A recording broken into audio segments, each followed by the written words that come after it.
In diesem sehr ausführlichen Review gibt's alle Infos rund um den neuen Fanatec Quick Release 2. Wir sprechen über die Kompatibilität, die verschiedenen Modelle, die dazugehörigen Preise. Ich zeige euch, was ihr beim Umbau beachten müsst, und am Ende gibt's einen ausführlichen Rennstreckentest samt Vergleich zwischen QR1 und QR2. Legt die Füße hoch und willkommen hier in meinem YouTube-Kanal.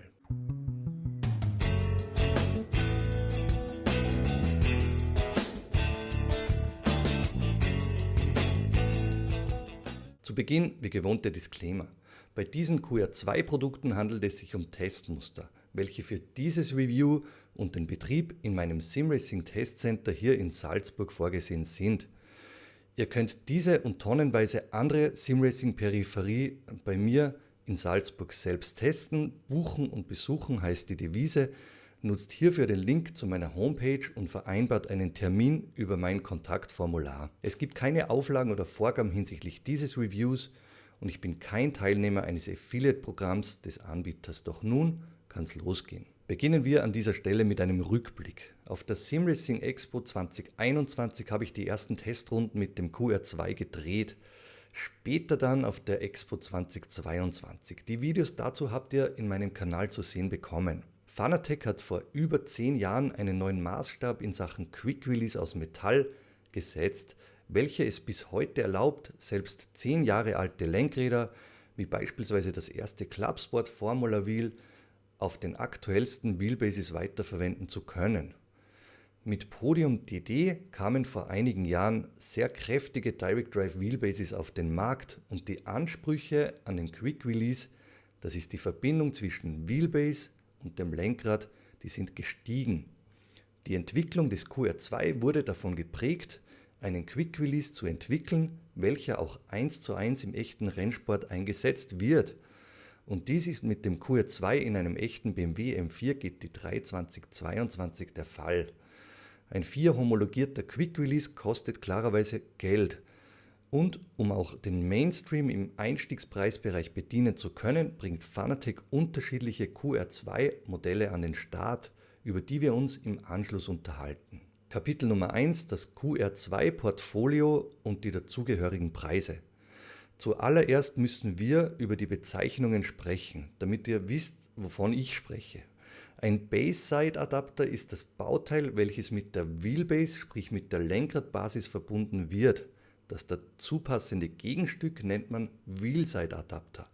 Dieses wird, wie der Name schon sagt, mit dem Lenkrad verbunden und zusammen bildet somit der Base-Side und der Wheelside-Adapter das Paket Quick Release 2, abgekürzt QR2. Es wird 3 Versionen von Wheelside-Adaptern zu kaufen geben. Die günstigste Version besteht aus einem Verbundkunststoff und heißt QR2 Lite Wheelside und kostet 59,95 €. Um 99,95 wird es den QR2 Wheelside aus Metall geben, welcher im Druckgussverfahren hergestellt wird.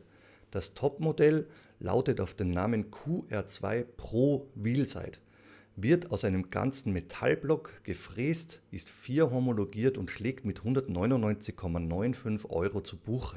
In Sachen Base-Side gibt es derzeit 2 unterschiedliche Versionen, dies kann sich aber vielleicht noch ändern. Der QR2 Base-Side Typ C kostet 69,95 € und der QR2 Base-Side Typ M wird mit 149,95 € angesetzt.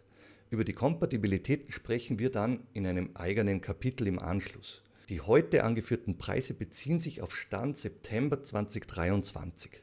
Bundle-Angebote wird es vermutlich geben, aber darüber habe ich noch keine genauen Infos im Haus. Weiter geht's mit Kapitel Nummer 2, der Lieferumfang. Die QR2-Adapter werden in einer Retail-Verpackung zugestellt. Im Lieferumfang mit bei ist der entsprechende QR2 Wheelside oder eben Base-Side und das nötige Befestigungsmaterial sowie Werkzeug. Weiter geht's mit Kapitel Nummer 3, heute sehr wichtig, die Kompatibilität. Bitte guckt euch dieses Kapitel wirklich in Ruhe an, hier stecken sehr viele wichtige Infos für euch mit drinnen. Alle derzeit, das ist Stand September 2023 erhältlichen Fanatec-Lenkräder und Wheelbases, werden weiterhin mit dem bereits bekannten QR1-System ausgeliefert. Und dies wird auch noch so einige Zeit der Fall sein. Die in Zukunft erscheinenden Produkte werden ab Werk mit dem QR2-System an den Start gehen. Aber zurück jetzt in die Gegenwart und dies bedeutet, dass das QR2-System im Moment Stand heute optional geordert werden muss, wenn man dieses zum Einsatz bringen möchte. Der nächste wichtige Punkt ist der Formfaktor. QR1 und QR2 können nicht zusammengesteckt werden. Der Formfaktor ist komplett unterschiedlich und somit passen nur QR1 Base-Side mit QR1 Wheel-Side und QR2 Base-Side mit QR2 Wheel-Side zusammen. Wie bereits erwähnt, wird es 3 QR2 Wheel-Side und derzeit 2 QR2 Base-Side Versionen geben. Diese sind alle untereinander kompatibel. Du kannst somit einen beispielsweise QR2 Pro Wheel-Side, den QR2 Wheel-Side oder den QR2 Lite Wheel-Side mit einem QR2 Base-Side Typ M und auch mit einem QR2 Base-Side Typ C verbinden. In Sachen Wheelbase-Kompatibilität gibt es die nächste sehr wichtige Info. Um den QR2 an einer Fanatec Podium DD nachrüsten zu können, muss zwingend der QR2 Base-Side Typ M zum Einsatz gebracht werden. Die Kompatibilitätsübersicht, die blende ich euch Overlay mit ein. Willst du eine CSL DD oder DD Pro, das sind die Wheelbases zwischen 5 und 8 Newtonmeter, wenn du eben das Boost-Kit besitzt, upgraden, dann muss der QR2 Base-Side Typ C verbaut werden. Beim Lenkradumbau gibt es auch etwas in Sachen Kompatibilität zu beachten. Der QR2 Lite Wheelside aus Verbundkunststoff reduziert das Drehmoment beispielsweise einer Podium auf maximal 8 Newtonmeter Drehmoment und passt ausschließlich mit diesen hier eingeblendeten Lenkradmodellen zusammen. Dies liegt daran, dass der QR2 Lite Wheelside einen Bolzen mitbringt, der über einen Schalter der Wheelbase signalisiert, dass jetzt im Moment der QR2 Lite verbaut ist und somit das Drehmoment auf maximal 8 Newtonmeter gedrosselt werden muss. In Sachen Spiele- und Plattformkompatibilität ändert sich gar nichts, wenn der Umbau von QR1 zu QR2 stattfindet. Einen Fanatec-Kompatibilitätsguide findet ihr in meinem Kanal, wenn ihr auf Videos klickt und etwas zurückblättert. Sobald wieder mal Zeit bleibt, werde ich diesen aktualisieren und es wird ein neues Kompatibilitätsvideo geben. Und der letzte Punkt in Sachen Kompatibilität ist die Downgrade-Option. Nehmen wir beispielsweise an, dass Fanatec ein neues Wheelbase-Modell an den Start bringen wird, welches, wie bereits erwähnt, dann schon mit dem QR2 Base-Side ausgeliefert wird. Gleichzeitig hast du aber zum Beispiel zahlreiche Fanatec-Lenkräder mit dem QR1-System im Haus und möchtest diese nicht zu QR2 upgraden, aber eben weiterverwenden. In diesem Fall kannst du deine neue Fanatec Wheelbase dann zum QR1 Base-Side downgraden und somit bleiben dann deine mit QR1 ausgestatteten Lenkräder weiterhin kompatibel. Kapitel Nummer 4, die technischen Details. Sehen wir uns diese Details am besten live und direkt an den Bases und Lenkrädern an. Viel Spaß damit. Über das Thema Kompatibilität haben wir soeben gesprochen und weiter jetzt noch zu den technischen Details, bis wir dann weitergehen im nächsten Kapitel, wo ich dann euch diesen Umbau, der hier bereits stattgefunden habe, nochmal genau zeige. Größter Unterschied ist, das könnt ihr hier auf den ersten Blick klarerweise erkennen, der QR2 Wheelside. Im Unterschied zum QR1, der damals, das kennt ihr noch, hier innenseitig die Pins, dann Lenkrad bzw. Quick Release hier aufgesteckt und dann über diese innenseitigen Kugeln hier entsprechend eingerastet. Das kennt ihr aus vielen Jahren meiner Fanatec Reviews. Und hier hatten wir ein leichtes, vermerkbares Spiel zu vernehmen. Diese Verbindung ist nicht absolut passgenau. Und darüber reden wir dann auch im Rennstreckentest bei den direkten Vergleichen. Und hier hat jetzt Fanatec eben mit dem QR2 nachgelegt. In Sachen Podium-Einführung damals, da war es dann vonnöten, auch hier so einen Kunststoffring über diese Überwurfmutter innenseitig in das Lenkrad rein zu quetschen, um dieses Spiel noch etwas zu reduzieren. Eine perfekte spielfreie Verbindung war dies aber auch nicht. Jetzt mit dem QR2, da seht ihr, habt ihr eine absolut spielfreie Verbindung am Start. Es kommt keine Überwurfmutter, hier kein O-Ring oder andere Dinge an den Start. Dies funktioniert jetzt einfach out of box, ohne jegliche Hilfsmittel. Und jetzt kurz an diesem QR2 Wheelside gezeigt ist, ihr seht dieses System, wenn ich hier diesen Quick Release betätige, dann gehen diese beiden innenliegenden Bolzen auseinander, beziehungsweise beim Aufdrücken auf den QR2 Base Side werden diese auseinander gedrückt. Die Pins, die rasten dann innenseitig der Wheelbase eben ein und beim Auslassen verriegeln dann diese Bolzen über diese Ausfräsungen. Dies gelingt jetzt sehr einfach, ohne Hilfsmittel aufgesteckt und die Verbindung ist fertig. Hier gibt es jetzt verglichen mit damals Podium nichts mehr mit dieser Überwurfmutter, mit diesem O-Ring zu beachten und beim Abnehmen einfach gezogen, Wheel abgenommen und die Sache ist erledigt. In Sachen Kompatibilität haben wir über die Bezeichnungen gesprochen. Typ M, das ist der Molex-Anschluss und kompatibel eben für die Podium-Serie. Und Typ C, das ist der USB-C-Anschluss, kompatibel mit den kleinen bis 8 Nm Drehmoment Wheelbases von Fanatec. In Sachen Wheelside-Adapter hier bei dem CSL Steering Wheel P1 V2 gezeigt, der QR2 Lite Wheelside verbaut. Den seht ihr hier am Start, das ist dieser Verbundkunststoff. Das könnt ihr, glaube ich, hier gut in der Cam erkennen. Und auf den ersten Blick wird euch auffallen, dass dieser jetzt mit den Brüdern aus Metall nochmal deutlich ausladender, größer gefertigt wurde. Das hat folgenden Grund: Wenn du etwas aus Metall fertigst, dann genügen dir geringere Baudicken, um entsprechende Stabilität zu gewährleisten, und bei einem Verbundkunststoff musst du halt hier etwas dicker auftragen, um auch hier eine entsprechende Stabilität, Verwindungssteifigkeit, Bruchsicherheit zu gewährleisten. Das bringt technisch gesehen auch folgenden Aspekt mit sich, in dem Fall auch optisch. Dieser QR2 Lite Wheelside Adapter ist sehr groß geraten und wenn du jetzt von vorne aufs Lenkrad drauf blickst, kannst du den bei diesem Lenkradmodell beispielsweise im Hintergrund auch noch erkennen. Ihr seht, dieser Formfaktor ist jetzt verglichen mit dem damaligen SQR Lite, glaube ich, so hat dieses Ding geheißen, deutlich gewachsen. Das Mittelklasse Wheelside Modell der Fanatec QR2, das seht ihr, ein Wheelside Adapter aus Vollmetall, in diesem Fall im Druckgussverfahren hergestellt. Und ihr seht auch dies jetzt hier an der Oberflächenbehandlung, das ist in meinen Augen eine schwarz-matte Pulverbeschichtung, die hier aufgetragen wurde. In Sachen Mechanik unterscheidet sich hier nichts. Auch hier wiederum die Bolzen, die auseinandergleiten und dann in den Einfräsungen Platz nehmen und dieses Lenkrad spielfrei auf der Wheelbase-Aufnahme fixieren.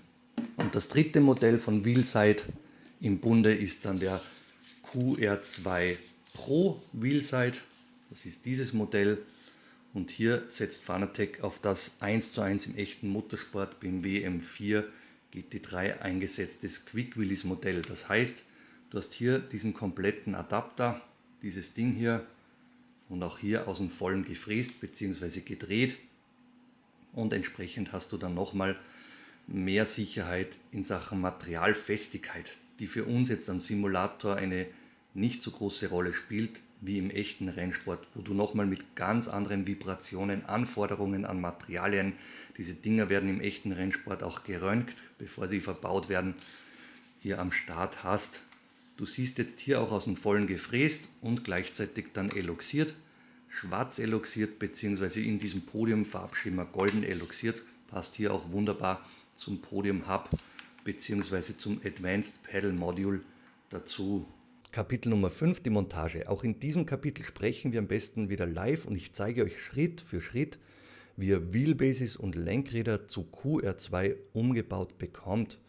Keine Angst, dies gelingt relativ einfach, aber ihr müsst wirklich sehr wichtige Dinge dabei beachten. Gehen wir ran an den Umbau jetzt vom Quick Release 1. Ich bin mit dem Quick Release 2 Base-Side Typ M. M vermutlich für Molex, hier diese Molex-Anschlüsse. Der andere heißt der Typ C für einen USB-C-Anschluss. Die Wheelbase ist ausgeschaltet, das was hier läuft ist ein Dashboard, das stört uns nicht. Und dann geht schon los, hier diese Schrauben zu lösen. Das könnt ihr hier gut sehen. Einmal hier und einmal hier. Das sind die Schrauben, die diese beiden Halbschalen, diese beiden Dinger hier zusammendrücken und eben hier diesen Schaft quasi mit der Wheelbase verbinden. Das heißt, wir machen das jetzt hier alles live und direkt. Dieser Imbusschlüssel, der liegt bei. Hier einmal gelöst. Gucken wir, wie kräftig dies angezogen ist. Ja, da müsste schon etwas kräftiger hier dran ziehen. Setzt den Imbusschlüssel ordentlich an, dass es hier keine Probleme gibt, dass er die Schraube nicht beschädigt. Und immer etwas gegengleich die Schrauben, dass sich diese Halbschalen gleichmäßig entsprechend lösen. Hier nochmal zurückgedreht. Auch hier, und jetzt seht ihr, diese Halbschalen sind gelöst.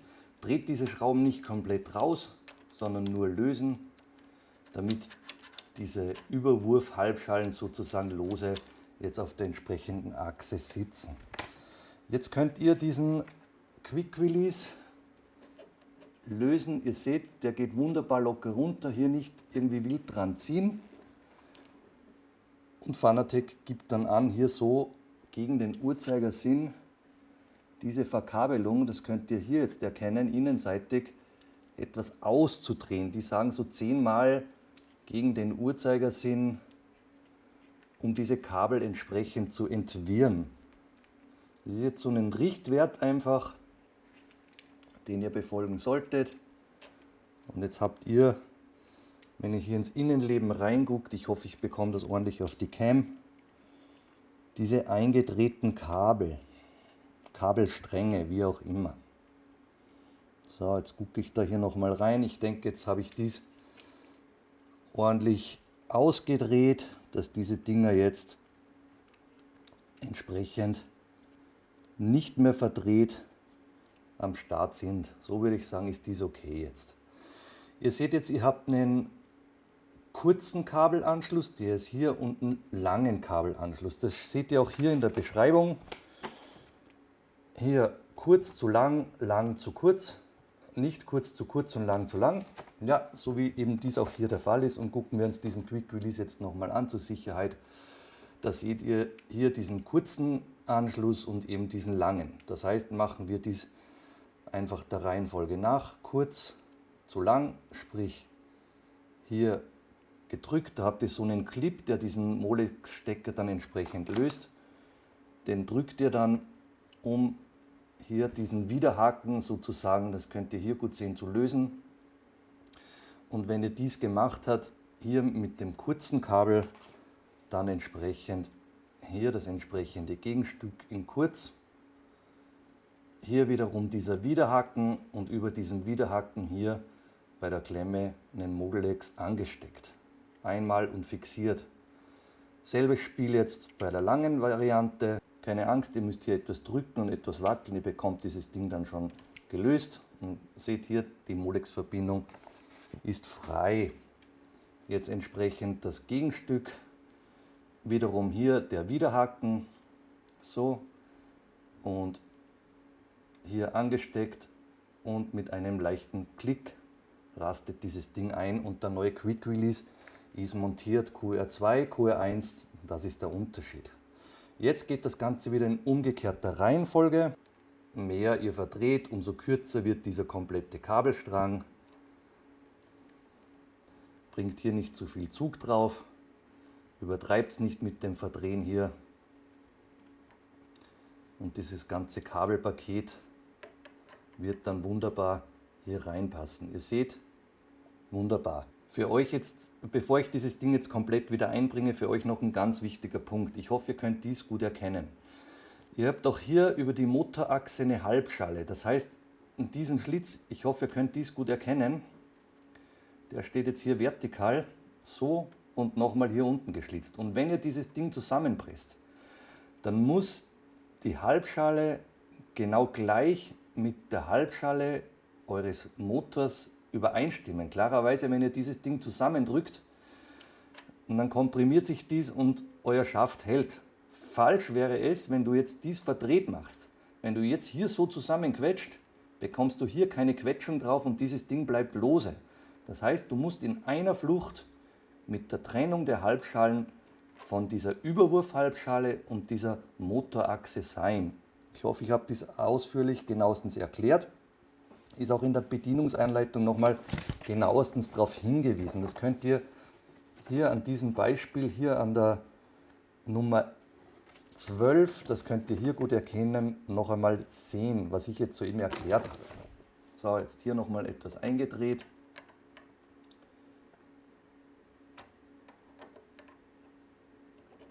Den QR2 aufgesteckt. Und jetzt für euch an dieser Stelle sehr wichtig, hier auch Fanatec in der Beschreibung in meinen Augen sehr gut erklärt.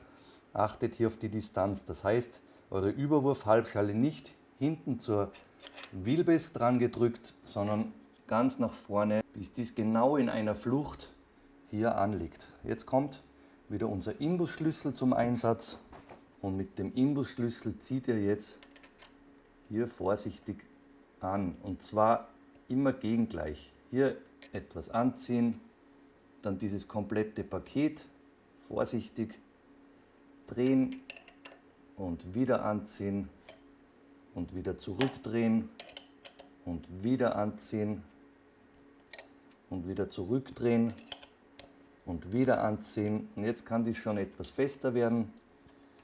Ihr dürft hier schon ordentlich anziehen, übertreibt es nicht, maximal 10 Newtonmeter, das ist kräftig angezogen, aber wie bereits erwähnt, nicht übertreiben. Und immer gegengleich, immer gegenüber, um dies gleichmäßig hier an den Schaft zu bringen. Währenddem ich dies hier mache, immer kräftiger, umso kräftiger wird jetzt eben die Verbindung zwischen eurem QR2 und dem Motorschaft, der Motorachse hergestellt. Das sollte auf jeden Fall genügen. Jetzt an dieser Stelle sind wir fertig. Wir können die Wheelbase wieder einschalten, hier rückseitig. Einmal das Ding eingeschalten. Gucken wir, was der Treiber uns rückmeldet. Das Ding kalibriert. Wheel Center Calibration, das machen wir dann, wenn wir das entsprechende Lenkrad drauf haben. Das gucken wir uns dann an und ich melde mich dann in Kürze wieder bei euch. Gehen wir jetzt an den Umbau des Lenkrads. Ich schnappe mir heute das Porsche 911 GT3 Bundle, bestehend aus diesem Rim, aus diesem Button-Module. Wir haben das Advanced Pedal Module hier montiert, aber für uns jetzt wichtig hier der Podium Quick Release und den werden wir entsprechend umbauen. Quick Release 1 entsprechend, wie wir gesehen haben, mit den in vielen meiner Videos gezeigten Kugel-Release-Verbindung, so will ich dies jetzt nennen. Und ich schnappe mir heute diesen sehr hochwertigen Fanatec QR2 Pro Quick Release, der dann hier Platz nehmen soll. Nummer 1, ihr müsst euren Quick Release 1, wenn dieser bereits verbaut ist, entsprechend lösen. Oder wenn ihr das Lenkrad ohne montierten Quick Release geliefert bekommt, hier diese Abdeckkappe entfernen. Wir haben den QR1 bereits verbaut, machen das wieder hier live und direkt, dass ihr nichts verpasst und schrauben jetzt hier mit dem beigelegten Werkzeug unseren Quick Release 1 entsprechend vom Podium Hub runter. Das gelingt über diese 6 Inbusschrauben. Das ist ein Inbus 4 oder 5, soweit ich mich richtig erinnere. Runtergeschraubt, wie gesagt, Werkzeug liegt bei. 6 Schrauben lösen und runter mit dem Ding ist eure erste Option bzw. euer erster Arbeitsschritt, wenn, wie bereits erwähnt, der Quick Release bereits verbaut ist und ihr dieses Ding umbauen wollt. Schrauben lösen, dann entsprechend den Inbus hochkant, dann seid ihr mit der Demontage schneller. Unbedingt die Originalschrauben aufheben. Quick Release hier vorsichtig runternehmen. Da könnt ihr etwas wackeln und dann hat dieses Ding wieder etwas Spiel und ihr bekommt dies sauber getrennt. Vorsicht bei dieser ganzen Demontage, dass ihr diese Pins hier nicht beschädigt. Absolut wichtig, seid vorsichtig bitte beim Umbau. Jetzt geht es für euch daran, entsprechend diese Scheibe, diese hier aufgebrachte Scheibe, ich zeige euch hier nochmal in der Cam, aus Metall zu lösen. Die gehört jetzt runter. Und dann gibt es verschiedene Lenkradmodelle. Es gibt Lenkradmodelle, da sind die mit einem Imbus hier angebracht oder mit einem Torx. Torx, das ist so eine ähnlich Imbusschlüsselartige Form, so mit einem Kreuz, Stern, so irgendwie, so würde ich dies jetzt bezeichnen. In diesem Fall, das sehe ich, passt hier der Imbusschlüssel. Dieser passt. Der Torx wäre jetzt für ein anderes Modell von Lenkrädern. Benötigen wir in diesem Fall nicht. Ihr seht jetzt hier diese 4 Inbusschrauben entsprechend lösen. Die sind auch hier out of box. Könnt ihr hochkant lösen. Hier ein eher geringes Anzugsdrehmoment. Hier auch vorsichtig beim Anziehen. Nicht überdrehen, das wird dann mit um 1 Newtonmeter angegeben. Jetzt kommen wir zu einem sehr wichtigen Punkt. Wenn ihr diese Schrauben jetzt entfernt, müsst ihr bei folgenden Lenkradmodellen diese Dinger wiederverwenden. Das ist der CSL Universal Hub, das GT Steering Wheel Pro, dieses PlayStation Wheel, das CSL Elite Wheel WRC, das Steering Wheel P1 V2 und das CSL Steering Wheel für BMW. Das sind diese eher günstigeren Wheels. Da werden diese Schrauben dann wiederverwendet.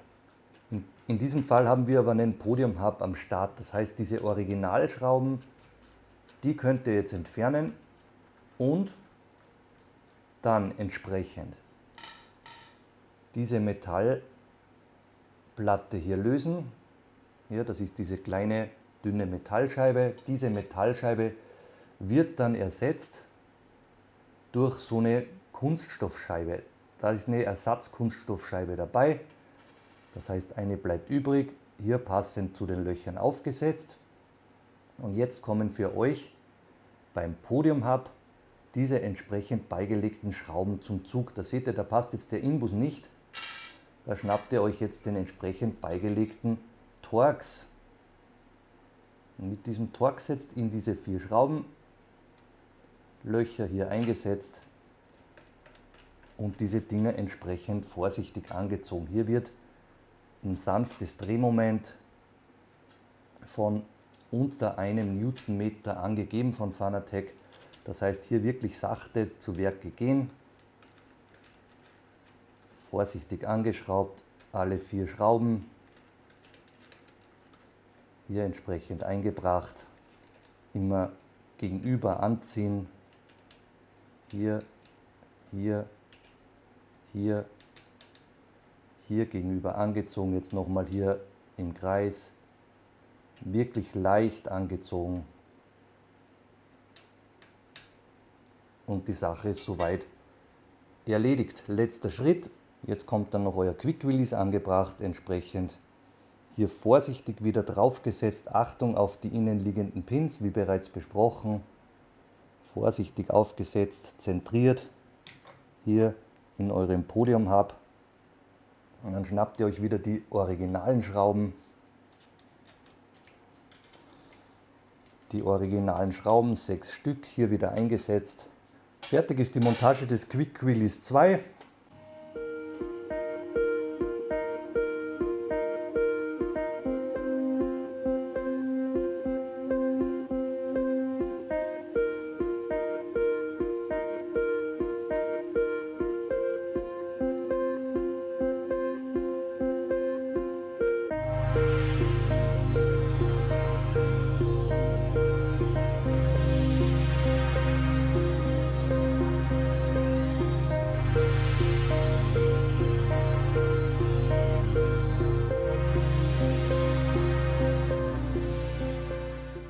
Weiter geht's mit Kapitel Nummer 6, die Materialqualität und die Verarbeitung. Alle Komponenten des QR2-Ökosystems wurden sauber verarbeitet und die Materialqualität stimmt. Die Montage verläuft problemlos, da die Bauteile passgenau gefertigt wurden. Beim Anbringen und Lösen des Lenkrads von der Base gleitet alles sauber ineinander und es gibt keine Unregelmäßigkeiten zu bemerken. Weiter geht's mit Kapitel Nummer 7, das ist die Haptik. Beim QR2 Lite Wheelside Adapter merkt man, dass es sich um Verbundkunststoff handelt, wenn man diesen in Händen hält. Im Gegenzug fühlt sich dieser aber sehr leicht an, verglichen mit dem QR2 bzw. QR2 Pro Wheelside. Diese wiederum fühlen sich metallisch kühl, sehr wertig, sehr edel an. Kapitel Nummer 8, die Optik. Fanatec bringt mit dem QR2-System ein in meinen Augen optisch sehr gut gelungenes Upgrade an das Lenkrad und an die Wheelbase.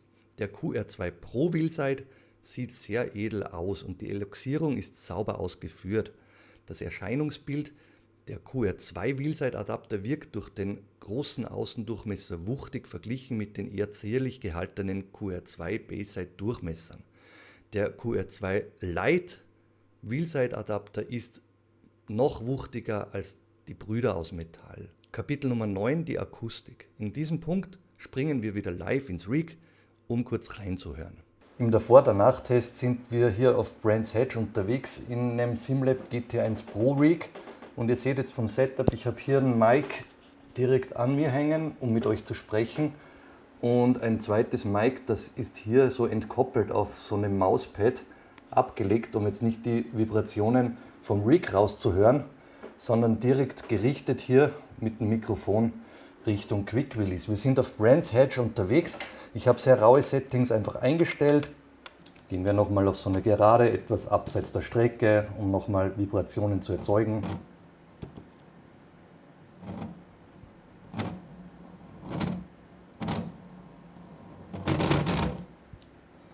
Und ihr könnt hier eindeutig Geräusche eben über dieses Spiel des Quick Release 1 raushören. Und wenn du eine direkte Metall-auf-Metall-Verbindung hast, da hörst du teilweise so ein richtig lautes Schlagen ab und an von der Wheelbase, das eben spielbedingt auftritt. Wir bauen jetzt dieses Ding einfach mal um, hören da nochmal rein, wie es dann aussieht, und ich melde mich in Kürze wieder bei euch. Zurück jetzt am Rig und das erste Mal hier mit dem QR2 an die Podium DD1 Wheelbase.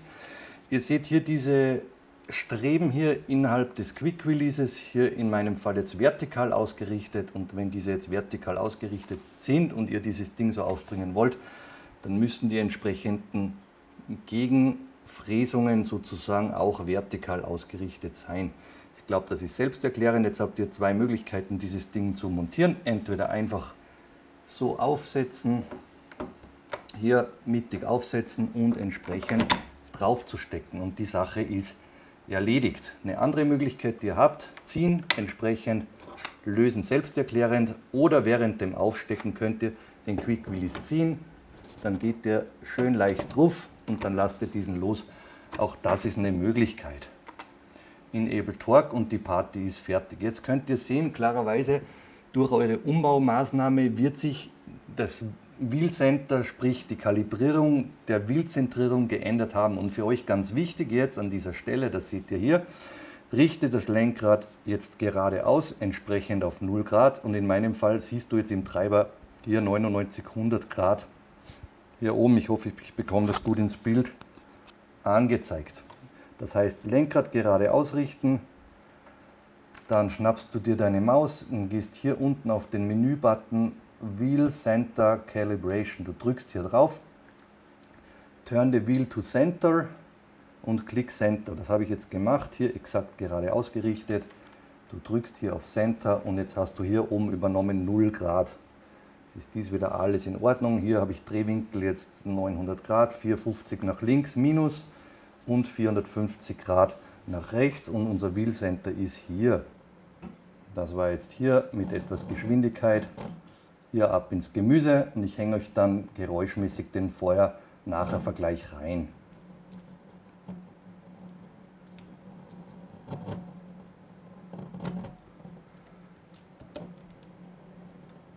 Jetzt auf den ersten Blick mit meinen Ohren vernehmbar ist, ihr habt minimale Geräusche, die jetzt hier übers Rig weitergegeben werden. Das ist bei anderen Wheelbases klarerweise auch so. Diese Resonanzen werden dann übers Rig klarerweise verstärkt, aber dieses laute Rattern, dieses Schlagen des Spiels hier innerhalb des QR1, das ist in meinen Augen hier auf den ersten Metern Geschichte.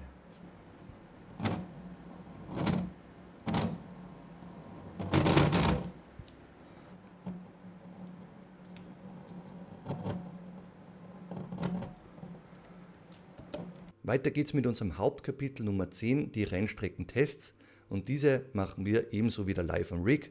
Viel Spaß damit! Im heutigen Rennstreckentest sind wir unterwegs mit Assetto Corsa Competizione zum Setup. Ich bin hier in einem SimLab GT1 Pro Rig unterwegs mit einem Triple Monitor Setup.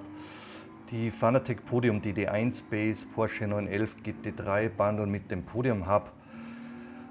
Und in diesem Moment verbunden mit dem Quick Release 2 Pro Wheelside Adapter auf Brands Edge. Ich sitze in einem SimLab Speed 1 Sitz und der Vollständigkeit halber hier noch eine Thrustmaster TSS Handbrake bzw. Shifter und eine Handbrake von SimLab. Ich habe jetzt so ein Setting gewählt, sehr rau, wie ihr dies aus meinem Kanal kennt, eher rau, eher ungefiltert, um möglichst viel rausspüren zu können. Und was spüre ich jetzt auf den ersten Metern? Das ist ein sehr gutes, sehr transparentes Feedback. Hier die Curbs, hier seitlich diese Kopfsteinpflaster, diese feinen Effekte, die spüre ich fein raus. Und jetzt mit dem großen Unterschied verglichen mit dem damaligen QR1, dies geschieht jetzt geräuschlos. Du hast jetzt dieses teilweise metallische Klackern, dieses manchmal metallische Schlagen, wenn du rau unterwegs warst, dieses ist im Prinzip Geschichte. Das heißt, du hast auf jeden Fall schon mal ein großes Step-up in puncto Geräuschemissionen. Was dir dann klarerweise in die Karten spielt mit einer spielfreien Verbindung zwischen der Wheelbase und dem Lenkrad ist, dass diese Effekte noch direkter, noch besser hier an deinen Händen, an deinen Griffflächen ankommen. Du siehst, schnelle Reaktionen sind möglich. Im Falle von Übersteuern ist alles kein Problem. Jetzt versteht mich an dieser Stelle nicht falsch. Das Force-Feedback wurde auch mit dem QR1 Quick Release aus Metall gut an dein Lenkrad transportiert. Das Spiel, das hielt sich in Grenzen. Ich hatte etwas mehr Spiel auf meiner DD Pro Wheelbase, wo nicht dieses Kunststoffding hier zwischen Lenkrad bzw. Wheelbase-Achse hier eingequetscht wurde. Da hatte ich etwas mehr Spiel, noch etwas mehr Geräuschemissionen als hier mit der DD1. Eine DD1, der Vollständigkeit halber, wirklich aus der ersten Serie, die habe ich seit 4 Jahren problemlos hier am Start. Aber es ist ein Unterschied vermerkbar. Gebt mir hierzu noch einige Wochen jetzt Zeit. Ich werde euch Folgereviews hochladen, wo wir dann wirklich nochmal genauestens auf die Vergleiche eingehen werden mit diversen Settings und ich auch Kaufempfehlungen ausspreche. Aber auf den ersten Testmetern, ich habe jetzt dieses QR2-System erst seit einigen Tagen hier am Start und habe viel Capturing für euch aufgenommen, für dieses Video Rennstreckentests gemacht. Und hier fairerweise gesagt, hier brauche ich noch einiges an Stunden, um noch mehr für euch rausfiltern zu können. Aber dieses Step-Up ist spürbar. Das ist auf jeden Fall der richtige Weg in meinen Augen, den Fanatec hier eingeschlagen hat, hier nachzuziehen, auch mit Mitbewerbern, die ein wirklich spielfreies Paket zwischen Wheelbase und Lenkrad an den Start bringen.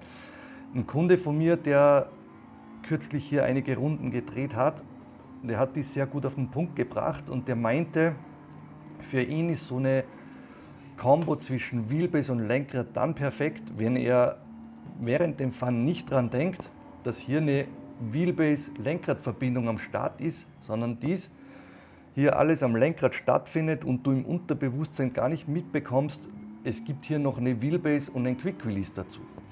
Und dies gelingt dann, wenn du entsprechend eine perfekte, eine spielfreie Verbindung am Start hast. Kommen wir jetzt hier nochmal zurück zur Rennstrecke. Ich habe euch den Lautstärkenvergleich bereits hochgeladen und wenn ich hier jetzt die Strecke verlasse, hier etwas abseits unterwegs bin oder auch dann beispielsweise mit Dirt Rally, wo du viele Schläge hier ans Lenkrad bekommst, ihr hört, dies gelingt jetzt absolut geräuschfrei. Du musst dir keine Sorgen mehr machen, ob hier mechanisch nicht alles in Ordnung ist und so weiter. Ich habe hier die Traction Control rausgenommen, um etwas Übersteuern zu provozieren. Diese schnellen Lenkkorrektureneingaben, die gelingen klarerweise durch diese spielfreie Verbindung perfekt und wunderbar. Das könnt ihr hier gut sehen. In Sachen Power mit dem Drehmoment bin ich jetzt unterwegs mit der Podium DD1. Ihr wisst, Spitzendrehmoment bis 20 Newtonmeter und ich bin im Bereich 12-13 Newtonmeter mit diesen großen Lenkraddurchmessern unterwegs. Jetzt pushen wir diesmal hier auf Anschlag. Ich gehe jetzt mal hier in die Vollen, bitte macht solche Szenarien nie zu Hause nach, ihr könntet euch dabei verletzen. Ich setze den Force Feedback Multiplier hoch auf 1.0, hier an der Wheelbase 100% eingestellt. Und jetzt haben wir einen Drehmoment von 20 Newtonmeter am Start, das könnt ihr jetzt schon an meiner verkrampften Gesichtshaltung erkennen. Da müsst ihr sehr kräftig zupacken und wie gesagt aufpassen, dass ihr euch hierbei nicht verletzt. Hören wir uns jetzt hier mal kurz an, wenn wir mit diesem BMW M4 GT3 ins ABS reinspringen. Auch hier hört ihr minimale Geräuschemissionen, die klarerweise auch über dieses Podium-Button-Modul hier an euer Ohr gebracht werden. Aber dieses typische Geräusch, dieses Klackern oder Rattern in Sachen Quick-Release-Verbindung ist mit diesem QR2 Geschichte. Hier nochmal abseits der Piste. Auch hier hört ihr jetzt absolut nichts raus. Sachen Spielfreiheit, das könnt ihr hier klarerweise erkennen, mit 20 Newtonmeter Drehmoment gibt es ja absolut nichts. Der Lenkradtausch, da sind wir, lasst mich mit dem Drehmoment wieder etwas runtergehen, um mit euch entspannter reden zu können. In Sachen Kompatibilität sind wir darauf eingegangen, sämtliche QR2 Wheelsides sind mit den entsprechenden QR2 Base Sides, sprich Typ M für die Podium-Serie und Typ C für die CSL DD bzw. DD Pro Serie kompatibel. Darauf gehen wir jetzt ein. Wir haben wie bereits erwähnt mit diesem Lenkrad jetzt den QR2 Pro, diesen edlen, aus dem vollen gefrästen, 4 homologierten QR2 Wheelside am Start. Und jetzt bleiben wir hier mal on the fly direkt live auf der Piste stehen. Nehmen dieses Lenkrad wie gewohnt runter, hier ziehen, Lenkrad lösen und schnappen uns das Clubsport Formula V2.5X, das mit dem QR2, nicht Pro, sondern dem Mittelklasse-Ding hier ausgestattet ist. Lenkrad aufgebracht, angesteckt und die Party kann wieder direkt weitergehen. Das könnt ihr hier gut erkennen. Jetzt Fahrfeeling mit einem sehr kleinen Lenkraddurchmesser. Auch das kennt ihr aus meinem Kanal. 27er Durchmesser. Und ich gehe jetzt hier, lasst mich mit dem Drehmoment wieder etwas nach oben gehen, um etwas mehr zu spüren. Und auch hier in Sachen Geräuschemissionen wunderbar, in Sachen Kraftübertragung. Ich habe hier kein vermerkbares Spiel mehr. Das funktioniert einfach prima. Das fühlt sich sehr kompakt an. Gerade bei diesem Lenkradmodell V2.5X hatte ich mit dem QR1 etwas mehr Spiel als bei anderen QR1-Adaptern. Entsprechend war auch die Geräuschkulisse deutlich hörbarer. Aber auch das ist jetzt mit dem QR2 klarerweise Geschichte. Es ist eine super spielfreie Verbindung. Und ich weiß, ich wiederhole mich. Ich möchte jetzt nicht diesen QR1 schlecht reden oder sagen, wenn du jetzt beim QR1-System bleibst, du hast ein schlechtes System am Start. Versteht mich hier nicht falsch. Aber du hast die Option, mit diesem Step-Up noch einiges mehr in Sachen Kraftübertragung rauszuholen, in Sachen Geräuschemissionen nach unten zu kommen, diese komplett rauszunehmen. Und ob sich dann für dich dieses Upgrade lohnt, darauf gehen wir dann noch im Fazit in der Kaufempfehlung ein, beziehungsweise auch hierzu wird es nochmal separates ein eigenes Review geben. Bleiben wir an dieser Stelle jetzt nochmal stehen und schnappen wir uns das dritte Modell des QR2 Wheelside. Das habe ich jetzt verbaut auf einem, wie heißt das, CSL Elite P1 V2.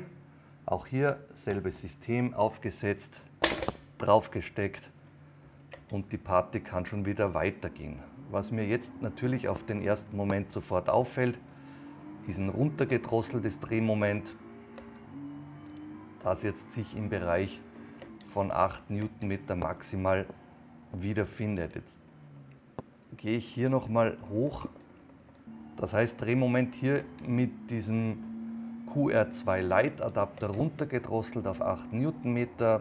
Das ist natürlich dann spürbar mit einem größeren Lenkraddurchmesser, aber in meinen Augen noch okay, wenn du jetzt hier nicht dieser Typ bist, der diesen starken Gegendruck am Lenkrad benötigt. Was höre ich jetzt mit dem QR2 Lite Wheelside Adapter raus? Auch da werden wir noch ein genaues Kaufempfehlungs-Gegenüberstellungsvideo in meinem Kanal hochladen, aber jetzt hier so auf den ersten Testmetern, auch abseits der Piste, bleibt dieses Ding erstaunlich ruhig. Ihr seht hier keinerlei Geräuschemissionen, jetzt ins ABS reingesprungen. Auch das verhält sich wunderbar. Klarerweise hast du durch diesen Verbundkunststoff nicht diese knackige, nicht diese super präzise Verbindung wie mit einem Metall. Aber dass ich jetzt hier irgendeinen großartigen Flex oder so rausspüren würde, das kann ich auf keinen Fall bestätigen. Jetzt hier nochmal über die Curbs. Auch diese feinen Effekte der Kopfsteinpflaster sehr gut rauszufühlen. Also auch dieser Step-Up mit dem QR2, wenn ihr auf Light setzen wollt, einiges an Geld sparen möchtet und euch mit 8 Newtonmeter Drehmoment zufrieden geben wollt und gleichzeitig, Vorsicht, euer entsprechendes Lenkrad damit kompatibel ist dies auf jeden Fall in diesem Preisbereich in meinen Augen eine Empfehlung.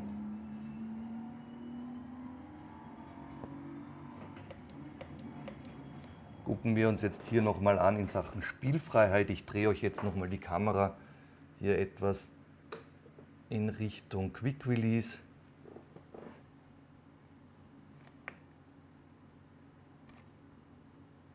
Und ihr seht, das sieht wunderbar sauber aus. Mein GT1 Pro von Simlab ist ein Mittelklasse-Rig. Da verwendet sich etwas die Wheelbase-Halteplatte, aber jetzt zwischen der DD1 und diesem Quick Release habe ich absolut eine wirklich gute Verbindung mit einem Einsteigerlenkradpaket. Das müssen wir bedenken.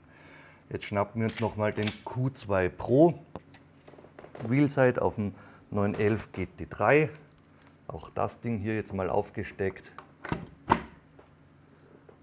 Und hier klarerweise absolut kein Spiel zwischen dem Quick Release, dem Lenkrad und der Wheelbase vernehmbar. Ihr seht, hier verbindet sich etwas meine Wheelbase-Halteplatte, wenn ich hier grob nach oben oder nach unten rüttle. Gleiches gilt dann auch in Bezug auf den QR2 Wheelside hier aus Vollmetall, der im Druckgussverfahren hergestellt wurde. Und Leute, gebt mir in diesem Punkt, ich drehe die Kamera nochmal hier zu mir, damit ihr mich sehen könnt, Leute, gebt mir in diesem Punkt noch etwas Zeit, um euch auch rauszufiltern, zahlt sich dieses QR2 Pro System verglichen mit dem QR2 System aus. Das sind dann doch 100 € Preisunterschied, ob ihr dieses Ding aus dem vollen Gefräß nimmt oder hier im Druckgussverfahren. Ob ihr diese minimalen Unterschiede rausspürt, ich würde mal sagen eher nicht.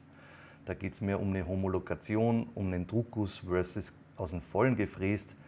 Das hat dann durch den Guss mit Lunker-Einschlüssen, mit möglichen minimalsten kleinen Haarrissen zu tun, die im echten Rennsport nicht am Start sein dürfen. Da werden diese Dinger ja sogar geröntgt.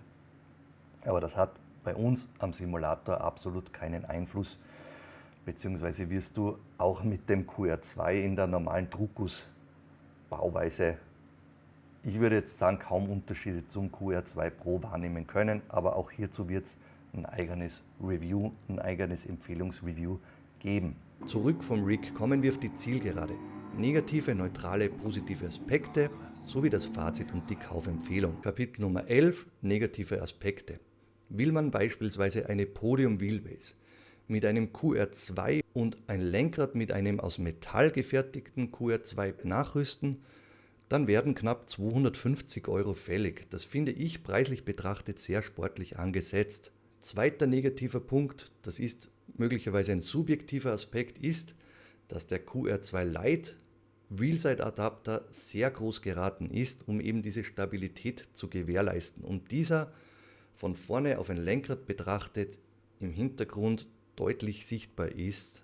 Kapitel Nummer 12, die neutralen Aspekte. Die Preise für den QR2 Lite Wheelside Adapter und einen aus dem vollen gefrästen und 4 homologierten QR2 Pro sowie der Preis für den QR2 Baseside Typ C gehen für mich als fair durch und werden somit neutral beurteilt. Zweiter neutraler Aspekt ist der haptische Auftritt des QR2 Lite Wheelside, welcher diesbezüglich nicht mit den teureren Brüdern aus Vollmetall mithalten, aber dieser Aspekt liegt klarerweise auf der Hand.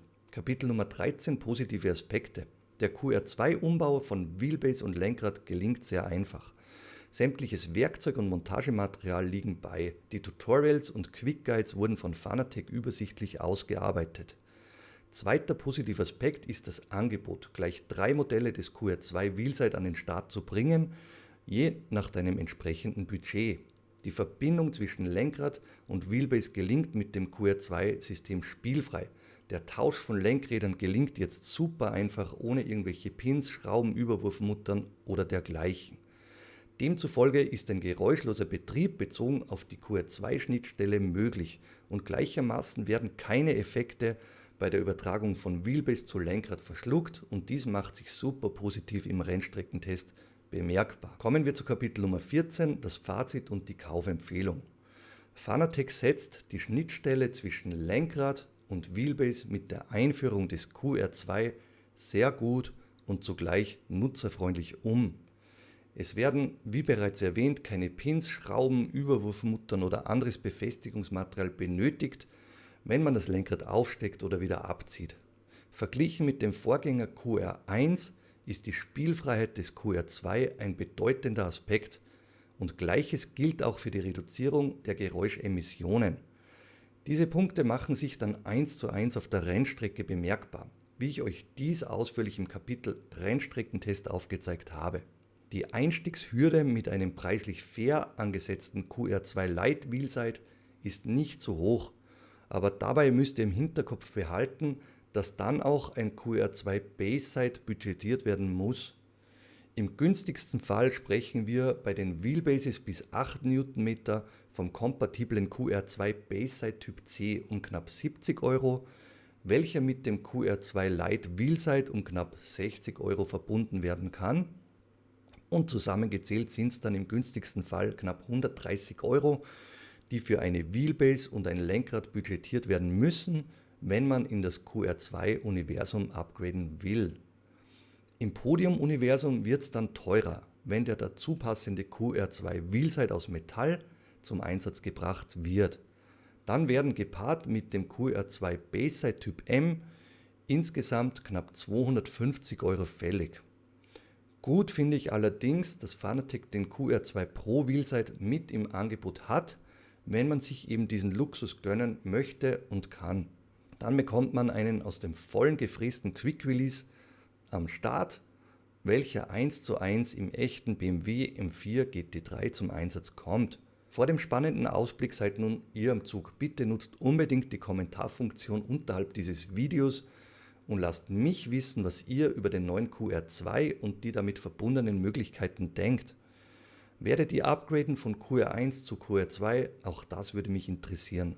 Wenn du das Fanatec Portfolio rund um den QR2 und weitere Peripherie bis hin zu Motion, Triple Screen, VR und so weiter testen willst und meine Beratung in Anspruch nehmen möchtest, dann kannst du einen Termin in meinem Testcenter hier in Salzburg buchen, wie dies bereits viele von euch im letzten Jahr gemacht haben.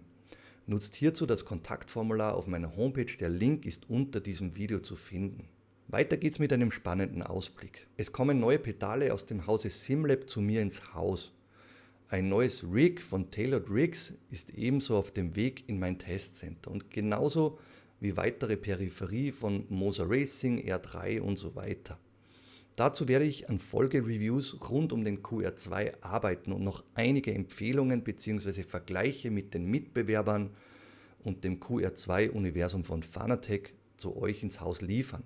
Um nichts zu verpassen, abonniere gerne meinen YouTube-Kanal und ein Like würde mich freuen, wenn dir dieses Video weitergeholfen oder gefallen hat. Also dann passt auf euch auf und wir sehen uns demnächst live auf der Simracing Expo 2023 oder in einem der nächsten Videos oder hier bei mir live und direkt. Liebe Grüße, euer Ron.